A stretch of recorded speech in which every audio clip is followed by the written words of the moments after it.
Good morning and welcome back to another Money Wisdom sponsored by Johnson Brunetti. I'm Jalene Andrews. We are teaching you smart ways to manage your money, and joining us now with expert advice is Heath Grossman, certified financial planner and partner at Johnson Brunetti. Welcome back, Heath. Thank you for having me. All right, thanks for being here. Our topic today is 4 retirement obstacles to overcome, the major hurdles Americans face when trying to achieve financial stability in retirement. Let's get to our bullet points here. Number 1 is inflation. Absolutely, right? Spending power, that's what it's all about in retirement, right? So for example, average price of gas right now, gallon in Connecticut is about $3.05. What was it 10 years ago? What was it 20 years ago? A lot less, right? So that just gives you an example of how things can inflate in price. And we've got to be able to give ourselves raises in retirement. We don't have an employer giving us raises anymore. We ought to be able to do that ourselves off of how we situate our investments and our income.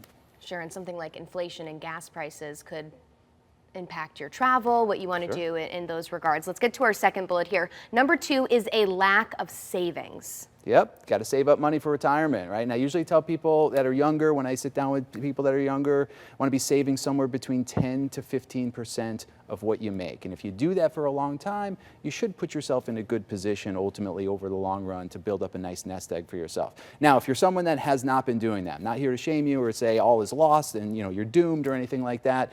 At this point in life, like if you're getting closer to retirement, it's the time to start to put together a retirement income plan. And you can work backwards and say, okay, if I haven't done a good job saving, what do I need to do now going forward to build up a little bit more for myself? And it's also not about, I'm not the type of person that says, everyone needs to have a certain amount of money to retire. It's all about income and expenses, right? Everyone's number is different. All right, and it's never too late to start saving. Third is personal debt. Sure, don't want to have a bunch of debt when you go into retirement. Mortgage debt, not so bad as long as it's reasonable, but certainly consumer debt, if you have a lot of that, right, that's not a good thing in retirement. So hopefully trying to work towards that and chip away at that debt ahead of retirement would be a good thing. All right, and lastly here, the 4th and final obstacle is healthcare costs. Sure, fact of life. Got to have health insurance, got to have health care, especially at that point in your life.